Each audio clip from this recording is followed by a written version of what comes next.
Hello, my friends! Most visions are self-sufficient. They are not accompanied by explanations. But some, like the divine visions I have had, carry meanings. I perceive the visual image for a few moments with strength and intensity.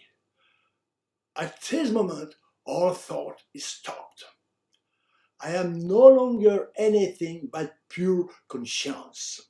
But then, when my consciousness descends to more human planes, the message transmitted by the visions develops in the form of explanatory thoughts. A bit as if the vision represents a cell and then its DNA unfolded to transmit the message, the code that it carries. The thoughts arising after a vision should be considered with caution. Are they really the faithful reflection of the message, or a construction and adaptation of the mind, the imagination, the intellect, to the level of understanding of the recipient? Bernadette Soubirous' visions, for example, are demonstrations of these adaptations. As with the divine vision, the end of the world vision only lasted a few moments, and then I had the explanatory thoughts. I thought the Earth as a satellite. I recognized the Caspian Sea. The shock took place on its left, to the west, in a former Soviet republic with nuclear weapons, where a strong Muslim minority lived in conflict with the authorities, as in Chechnya. A group of Muslim soldiers, crazy for God, decides to commit the ultimate attack absolutely unstoppable. They decide to use the most powerful hydrogen bombs they can access. They arrange them in beams on line of several tens of hundreds of kilometers. Then these suicide bombers explode the whole thing simultaneously on the spot, without sending them anywhere, which makes the attack perfectly unstoppable. The shock wave causes, among other things, an extremely violent and powerful wind that sweeps everything in its path all over the earth. English filmmakers made a film called The Bomb a long time ago. They had imagined that a nuclear uranium bomb of the same type as that which had struck Hiroshima would explode in central London. It was scary. Before the first atomic bomb exploded in the American Nevada desert, some worried scientists wondered if it could not cause a chain blast, like a catalyst that could destroy the whole Earth. If the precautionary principle had existed, this experiment would never have happened. Nagasaki and Hiroshima would not have been destroyed so suddenly, but we might still be at war with the Japanese militarists. Fortunately, the reaction did not take place, but with the forefront exploding so powerful, what scientists can say with any certainty that it would not happen?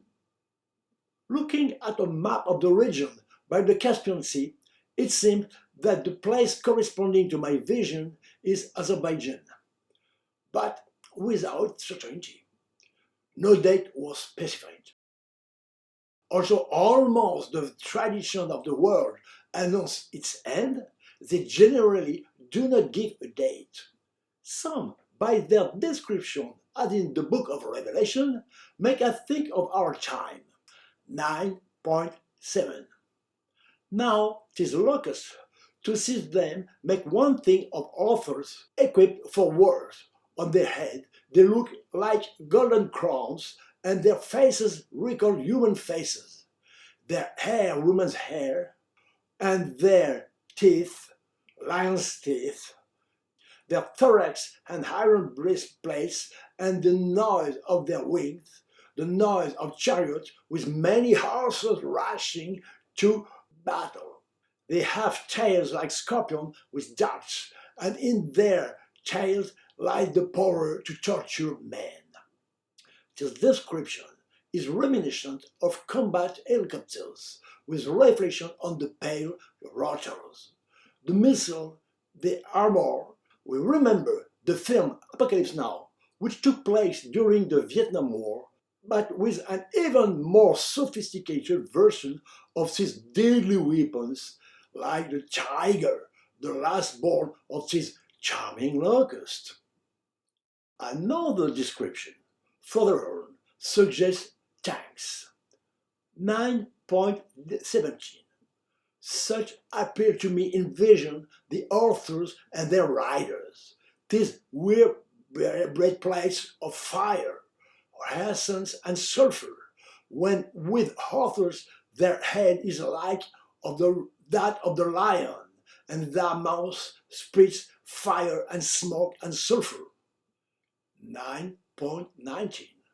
For the power of horses resides in their mouths, it also resides in their tails. Indeed, these tails, as well as the snakes, have heads which they use to harm. If this description corresponds to our time, it is still a fairly long period since the World War of 1914-1918, when it comes to tanks. As for helicopters, they only began to be operational for fighting from the 60s. Another seems to describe a particular event further in 2001. 10.1. Then I saw another mighty angel coming down from the sky, wrapped in a cloud, a rainbow above the head, and the legs like columns on fire. And he puts his right foot upon the sea, and his left foot upon the land. And he uttered a mighty clamor, as the roar of the lion. Then the seven thunders sounded their voices. Legs like columns of fire evoke the two burning towers of the World Trade Center of September 11, 2001. With legs like these, is undoubtedly a powerful angel. He came down from the sky like the planes that struck them, the cloud, the smoke from the fire, fit at the water's edge like the towers on Manhattan Island. The loud clamor, the sound of the explosion of the planes led by the kamikaze. The seven thunders illustrate the noise of the fire. A film made a few years ago, Quieniskachi, using a word from the language of the Hopi Indians of North America in New Mexico, depict what their tradition had transmitted for a very long time. When the spider has finished weaving its web, it will be the end of the world. It was shown on the screen that this symbolic canvas represents all communication and transport networks, land, sea, air, and even space routes with satellites, irrigation networks, transportation of water, gas, oil, electricity, telecommunication, telephone, wide of portable, radio, television, internet, etc. Are there still a lot of networks to be formed? Some, like Nostradamus, have embarked on prophecies that also announce this end, but they are so confused that they are made to say anything. But wouldn't the end of the world rather be the opening to something else? Something much more beautiful than the world we know, announcing itself each day a little more in danger? But to whom? Let us not forget that Jesus said that his kingdom was not of this world.